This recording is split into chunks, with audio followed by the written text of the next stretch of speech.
부자들이 들려주는 돈과 투자의 비밀. 부자 아빠, 가난한 아빠. 제2부부자들은 돈을 위해 일을 하지 않는다. 부자들에게서 배우는 6가지 교훈 중 4번째 교훈. 나는 친구에게서 90일 후에 $200를 더 준다는 조건으로 $2000를 빌렸다. 나는 그 돈을 계약금으로 변호사에게 지불했다. 구매 절차가 진행되는 동안 나는 신문에 광고를 냈다. 165페이지부터 있습니다. 아까 얘기했듯이 당시의 경제는 엉망이었다. 투자가들에게 그것은 완벽한 시장 조건이다. 그때 내 돈의 대부분은 주식시장과 임대주택에 있었다. 나에게는 현금이 부족했다. 모두가 파는 상황에서 나는 사고 있었다. 나는 돈을 모으지 않았다. 대신에 나는 투자를 했다. 아내와 $100만 이상의 돈을 시장에 투입했고 시장은 빠르게 성장했다. 그것은 가장 좋은 투자 기회였다. 경제는 엉망이었지만 나로서는 그런 상황을 놓칠 수가 없었다. 한때 $100만 하던 집들이 이제는 $75,000였다. 하지만 나는 부동산 중개소에서 집을 사지는 않았다. 대신에 나는 파산 담당 변호사의 사무실에서 집을 샀다. 혹은 법원에 가서 경매 처분으로 나온 집을 사기도 했다. 그런 곳에서는 $75,000짜리 집을 $20,000에 살 수도 있었다. 나는 친구에게서 90일 후에 $200를 더 준다는 조건으로 $2000를 빌렸다. 나는 그 돈을 계약금으로 변호사에게 지불했다. 구매 절차가 진행되는 동안 나는 신문에 광고를 냈다. $75,000짜리 집을 $60,000에 현금도 안 받고 팔겠다는 내용이었다. 많은 사람들이 전화를 했다. 그리고 그 집이 법적으로 내 것이 된 후 잠재 고객들은 그 집을 구경했다. 사람들은 열광했다. 그 집은 몇 분 만에 팔렸다. 나는 수수료로 $2,500를 요구했다. 사람들은 기꺼이 그 돈을 주었다. 그 다음의 일은 신탁회사와 법무회사가 알아서 처리했다. 나는 친구에게 $200의 이자를 붙여 $2,000를 다. 친구를 기뻐했다. 집을 산 사람도 기뻐했다. 변호사도 기뻐했다. 그리고 나도 기뻤다. 나는 $20,000에 산 집을 $50,000에 팔았다. 차액인 $40,000가 내 자산 부분의 돈에서 만들어졌다. 집을 산 사람이 약속어음을 준 것이었다. 모두 합해서 5시간이 걸렸다. 이제 여러분은 금융 지식도 없고 숫자에도 익숙해졌으니 이것이 왜 투자한 돈이 되는지 166페이지의 그림으로 보여주겠다. 지출. $40,000를 저축하려면 얼마나 걸리며 세금으로 50%를 내면 그 비용은 얼마나 될까? 직업에서 월급으로 받은 소득이 손익계산서 혹은 수입계산서 상자의 수입으로 들어와서 저축을 하는 그림이다. 그 불경기 때 아내와 나는 여유 시간에 그런 간단한 거래를 6건이나 할 수 있었다.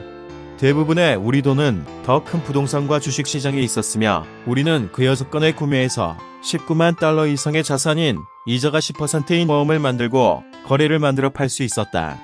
그것은 대략 1년에 $19,000의 수입이며 이런 수입의 대부분은 우리의 개인 기업을 통해 보호받았다.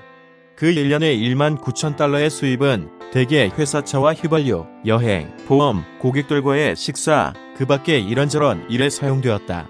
정부가 그 수입에 세금을 매기려 했을 때 그 돈은 이미 법적으로 허용된 세전 지출에 소비되었다. 167페이지의 그림으로 보여주겠다. 자산 부분에서 만들어진 $40,000 세금을 내지 않고 만들어진 돈, 이자는 10%. 우리는 현금 흐름으로 1년에 $4,000를 벌었다. 자산과 부채 상자 그림에 $20,000는 부채 상자에 자산 상자에는 약속음 $40,000 합계 $190,000 자산이 손익계산서 혹은 수입계산서의 수입상자로 올라가는 그림이다. 이것은 금융 지식을 이용해 돈을 만들고 보호하는 방식의 간단한 예이다. 얼마나 걸려야 $190,000를 저축할 수 있는지 생각해보라. 은행이 당신의 돈의 10%의 이자를 지불하는가? 내가 받은 그 약속어음은 30년짜리이다. 나는 그들이 $190,000를 갚지 않기를 바란다. 그들이 원금을 갚으면 나는 세금을 내야 한다. 게다가 30년 동안 $19,000씩을 이자로 받으면 $500,000 이상의 수입이 된다. 어떤 사람들은 그 사람이 갚지 않으면 어떻게 되느냐고 묻는다. 그런 일은 때로 일어나며 그것은 좋은 소식이다. 피닉스의 부동산 시장은 1994년부터 1997년까지 미국에서 가장 뜨거운 시장이 하나였다. 그 $60,000짜리 집을 다시 받아서 $70,000에 팔면 된다. 그러면 대출 처리 비용으로 또 $2,500가 들어온다. 그래도 새로 사는 사람에게는 현금이 필요 없는 거래가 된다. 이런 식으로 절차가 계속된다. 눈치 빠른 사람들은 내가 처음 집을 팔았을 때 $2,000를 갚았음을 알 것이다. 기술적으로 나는 그 거래에서 한 푼도 쓰지 않았다. 그래서 내 투자 회수율은 무한대이다. 이것은 아무 돈도 없이 많은 돈을 버는 예이다. 집을 다시 파는 두 번째 거래에서 나는 $2,000를 주머니에 넣고 대출을 다시 30년까지 연장한다. 내가 임금을 받아 돈을 벌 때 투자 회수율은 얼마가 될까? 그것은 나도 잘 모른다. 하지만 어쨌든 한 달에 $100씩 40년을 모아야 할 것이다. 사실은 한 달에 $150가 되어야 하는데, 왜냐하면 세금을 내야 하고 다시 5%의 이자에 또 이자 소득세를 내기 때문이다. 이것은 그렇게 영리한 방법이 아니다. 안전할지는 모르지만 영리한 방법은 아니다. 내가 이 책을 쓰는 1997년의 지금 시장 상황은 5년 전과 정반대이다. 피닉스의 부동산 시장은 미국 사람들의 질투 대상이다. 우리가 $60,000에 팔았던 그 집들은 이제 $110,000의 가치를 갖고 있다. 물론 아직도 이런 식의 거래는 가능하다. 하지만 그런 거래는 소중한 자산인의 시간을 잡아먹을 것이다. 적당한 매물을 찾는 데 많은 시간이 걸리기 때문이다. 요즘에는 그런 매물들이 거의 없다. 하지만 지금도 구매자들이 그런 거래를 찾고 있으며 금융적으로 의미가 있는 거래는 별로 없다. 이제는 시장이 변했다. 이제는 다른 기회들을 찾아 자산 부분에 넣어야 한다. 165페이지부터 167페이지까지 읽어드렸습니다. 강남부자 따라잡기 R&D 재테크 투자연구소 제공.